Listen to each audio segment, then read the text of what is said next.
Hey everyone, and welcome back to Uncle Sam Fun English. I'm Theus. And I'm Belle. Ready for another exciting lesson? Absolutely. Today we're tackling why your accent is not the problem, and how to master rhythm and intonation instead.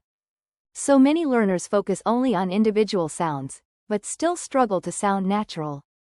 We're going to show you how rhythm and intonation are the real keys to fluency. Let's dive in. So Belle, what's the biggest misconception people have about improving their spoken English? I think a lot of learners get really hung up on their accent, Theus. They think if they could just nail a perfect American or British accent, they'd be fluent. But that's often not the core issue. Exactly. I've seen people spend years trying to eliminate their native accent, and they still struggle to be understood. It's frustrating, right? Absolutely. They might even sound technically correct with individual words, but their overall speech still sounds unnatural and difficult to follow. This is because they are missing the essential elements. Like what? What are these essential elements that are so crucial? Give me some examples. Rhythm and intonation. These two factors play a massive role in how easily someone understands you. Many learners focus too much on individual sounds and pronunciation instead of the bigger picture. I see what you mean. So, even if you pronounce every th perfectly, if your rhythm is off, you're still going to sound awkward. It's like playing all the right notes on a piano but with no sense of timing or melody. Precisely. It's the melody of the language that carries the meaning, conveys emotion, and keeps the listener engaged. Think about native speakers. They constantly vary their pitch and pace. You're right. We don't speak in a monotone. We emphasize certain words, pause at certain points, and change our pitch to reflect our feelings. It's all subconscious. Right. And many learners from languages with flatter intonation patterns struggle to adapt to the more varied rhythms of English. They tend to speak in a more even tone, which can sound robotic. So, someone might be saying, "I'm really happy to be here," but if they say it in a flat, unemotional way, it doesn't sound genuine. It might even sound sarcastic. Exactly. And that miscommunication leads to frustration on both sides. The speaker feels like they aren't being understood, and the listener struggles to connect with the speaker's message. Okay. Give me another example of how incorrect rhythm or intonation can mess things up. Sure. Think about a simple question like, "Are you going to the store?" If you emphasize you, it implies surprise or disbelief. If you emphasize store, it suggests there's a specific store in question. Wow, that's a great point. The emphasis completely changes the meaning. It's not just what you say, but how you say it. Precisely. And even subtle shifts in intonation can signal politeness, sarcasm, or confusion. It's a whole layer of communication that many learners overlook. They focus so much on vocabulary and grammar, and they miss out on these vital cues. The listener has to work much harder to decode what you mean. So how do we fix this? How can learners start to focus on rhythm and intonation instead of just obsessing over their accent? We need to train their ear and practice speaking with more musicality. It's about listening actively and mimicking the natural flow of English speech. We will have some practical and useful exercises later. Okay, so the first thing to understand is stress timing. English is a stress-timed language, meaning stressed syllables occur at roughly regular intervals, not each syllable. Stress timing? Can you give me a really clear example of what that looks like in practice? Absolutely. Think about the sentence, "I want to go to the store." Instead of each syllable getting equal time, we emphasize want, go, and store. So, it sounds like, "I want to go to the store." Okay, I think I hear that. So, if I said, "I am going to the beach today," would I stress going, beach, and today? Exactly. It becomes, "I am going to the beach today." Notice how the unstressed words kind of rush to get to the next stressed one. That's stress timing in action. So, it's less about the individual sounds and more about the rhythm of the stressed words? That makes a lot of sense. Precisely. And the more you practice feeling that rhythm, the more natural your English will sound. Try this. The cat sat on the mat. Notice how cat, sat, and mat are emphasized. The cat sat on the mat. Okay, I can feel that rhythmic pulse now. It's almost like a little drumbeat. Exactly. Now, let's try a longer sentence. How about, she decided to take the train to the city? She decided to take the train to the city. I think I got it. Is it about giving those words a little more volume and holding them slightly longer? Yes, that's a great way to think about it. You're also slightly raising the pitch on those stressed syllables, which leads us nicely into intonation. Let's practice one more. He needs to finish the project by Friday. He needs to finish the project by Friday. I'm focusing on making those stressed words pop a little more. Is that the right idea? You've got it. Now, let's add another layer. What about, I really need to get this done today? Hear how, really, need, get, and, done, stand out. Yes, and I notice that the other words almost seem to fade into the background a little bit. They're still there, but they're not as prominent. Exactly. That's the key to stress timing. It's about creating a contrast between the stressed and unstressed syllables. One more example. We should probably leave before it rains. We should probably leave before it rains. Okay. I'm focusing on the stress, and I'm trying to feel that rhythm in my voice. I think I'm getting the hang of this. Fantastic. Remember, practice is key. Try reading English aloud and exaggerating the stressed syllables at first. It might feel a little silly, but it will help you develop that natural rhythm. That makes sense. So, I should just pick a paragraph and really focus on emphasizing certain words? Exactly. And pay attention to how native speakers do it. Listen to podcasts, watch movies, and notice which words they stress in different sentences. You'll start to pick up on the patterns naturally. This is so helpful, Belle. I always thought it was about pronouncing every single sound perfectly, but it's more about the overall rhythm.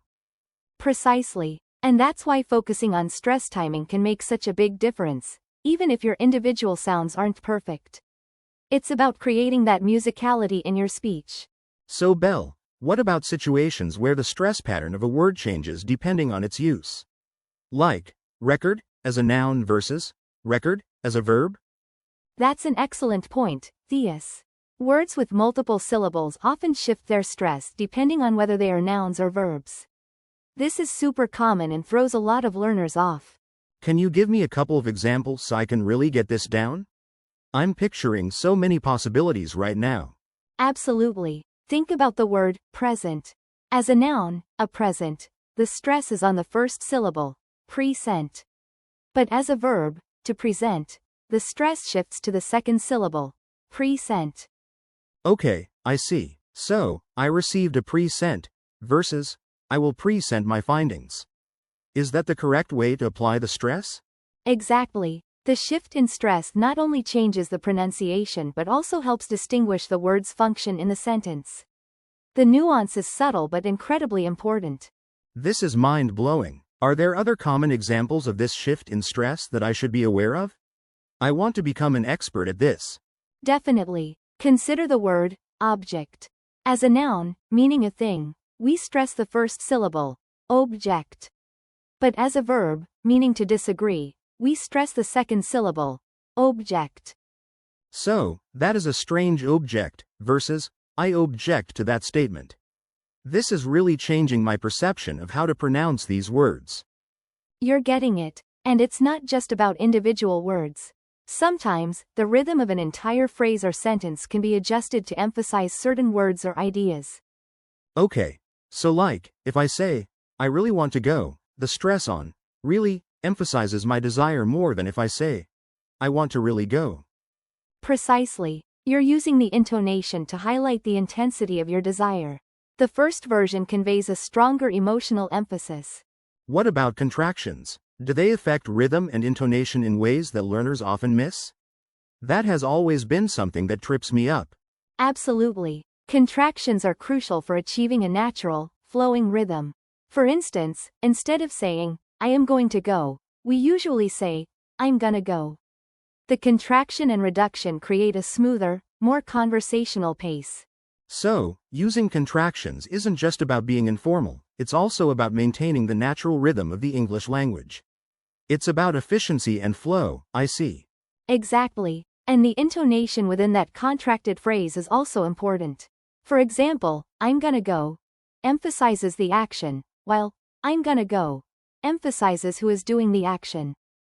This is so useful. So, let me try another example. Would it be correct to say that, he is coming, puts more emphasis on the fact that he, specifically, is the one arriving? Yes, that's absolutely correct. Emphasizing is in he is coming contrasts it with the possibility of him not coming, or someone else coming instead. So, it's not just about the word itself, but also about the context and what you're trying to communicate, and the emotional intention behind it. Precisely. Intonation is a powerful tool for conveying emotion and clarifying meaning. Think of it as adding color to your words, bringing them to life and making them more engaging. Okay, so how can learners practice these subtle shifts in stress and intonation? Is there a specific method or exercise that you would recommend? A great way to practice is by listening to native speakers and mimicking their intonation patterns. Pay attention to how they emphasize certain words and phrases, and try to replicate it. Like, shadowing techniques where you listen to a recording and try to speak along with it, matching the rhythm and intonation as closely as possible? Exactly. Shadowing is a fantastic technique. You can also record yourself speaking and compare it to the original recording. Identify the differences and work on adjusting your intonation accordingly. What about using songs or movies? Are those good resources for learning about rhythm and intonation? This is getting so fun. Absolutely. Songs and movies are excellent resources. Pay attention to how actors and singers use their voices to convey emotion and meaning. Try singing along to your favorite songs, focusing on matching the rhythm and intonation. So, it's all about active listening and conscious imitation. Pay attention, practice, and gradually internalize the patterns. It's like learning a musical instrument. That's a perfect analogy. Learning rhythm and intonation is like learning the melody of English. It takes practice, but the rewards are well worth the effort. It makes your speech more natural, engaging, and easier for others to understand. Okay, so beyond stressed syllables, think about how native speakers use intonation to convey emotion and attitude. It's like music. Music, huh? So, if I'm really excited, my voice goes up and down more, right? Like a roller coaster? Exactly. Think of a simple sentence like, I'm going to the store. Said matter-of-factly, it's pretty flat. But with excitement, I'm going to the store. Big difference. And if you're finding this helpful, don't forget to subscribe to Uncle Sam Fun English. Absolutely. And think about questions. In English, we usually raise our intonation at the end of yes, no questions. Are you going? Versus, you're going. The intonation is key. So, just changing the intonation can change the entire meaning of what I'm saying. That's powerful. It is. And it's something many learners overlook. They focus so much on grammar and vocabulary that they neglect the musicality of the language.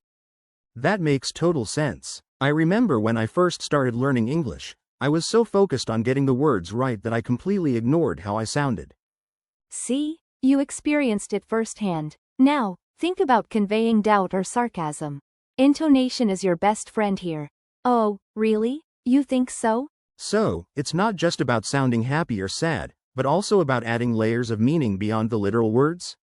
Precisely. The same sentence can have completely different implications depending on how you say it. It's all about the nuance. So, what if I'm trying to sound more confident?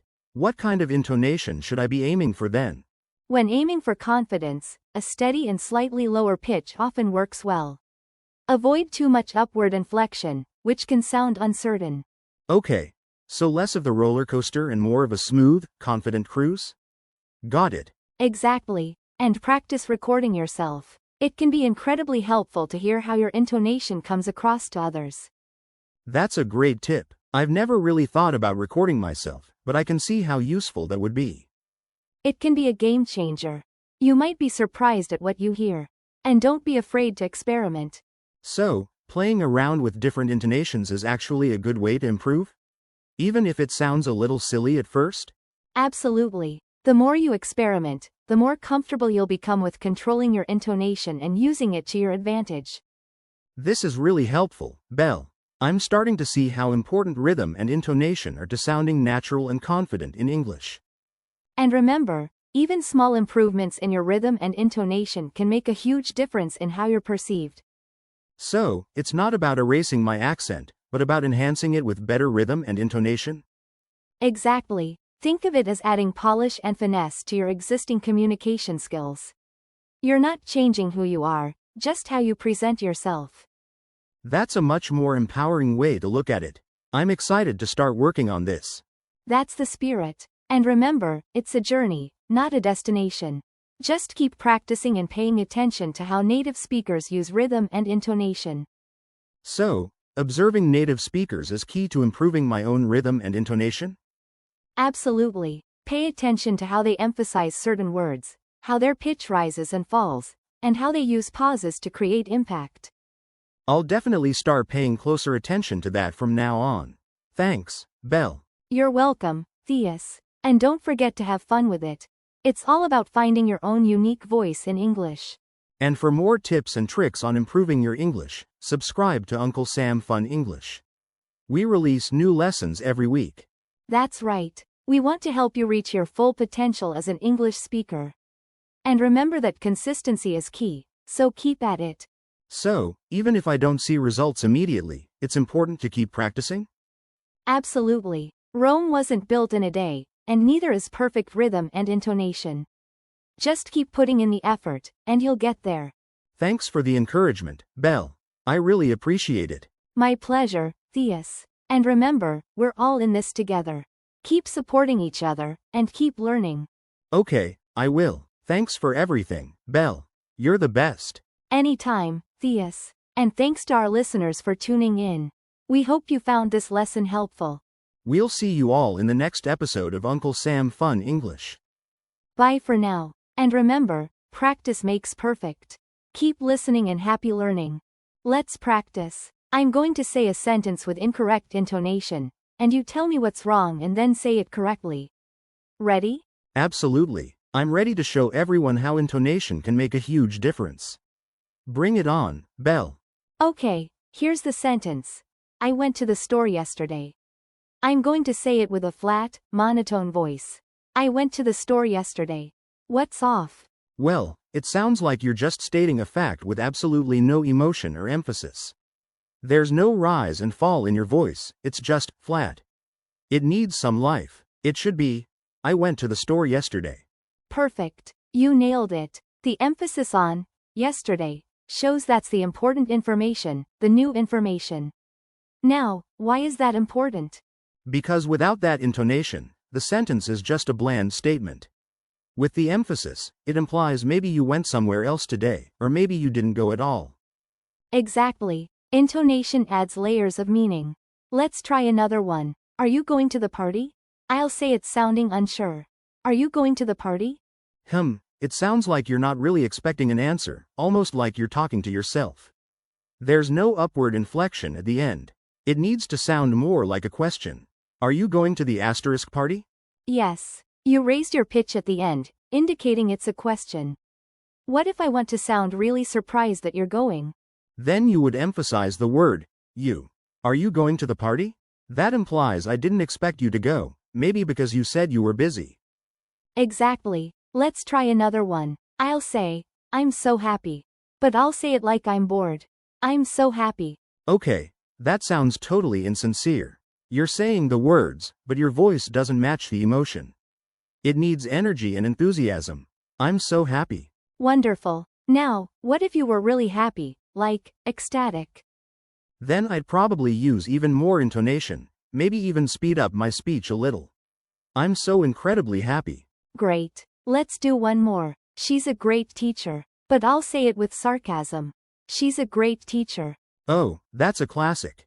You're using a flat tone and maybe even a slight downward inflection at the end to imply the opposite of what you're saying. To sound sincere, you'd need to emphasize, great. She's a asterisk great teacher. Perfect. Now, let's try some variations of that. What if you wanted to show admiration for her teaching style? Then I would say, she's a great teacher. I really admire her dedication and patience.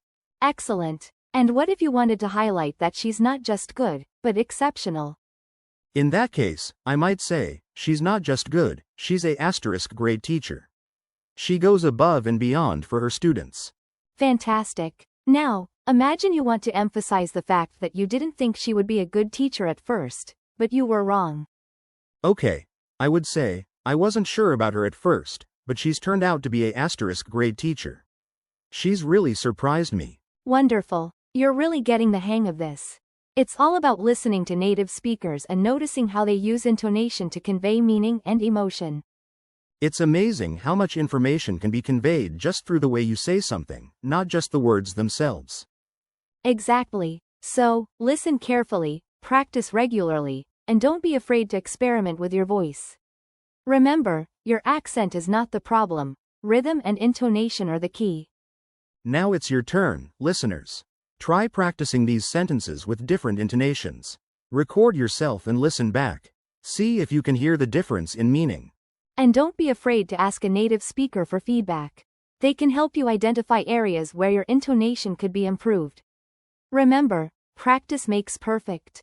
So remember, it's not what you say, but how you say it that truly shapes your accent and understanding. A great way to improve is by listening to native speakers and actively mimicking their rhythm and intonation patterns. Believe in yourself. With practice, you can master the nuances of English prosody and communicate with confidence. Remember to subscribe to Uncle Sam Fun English for more lessons like this to refine your pronunciation skills. Thanks for listening, and happy practicing with your intonation. See you next time. Bye everyone.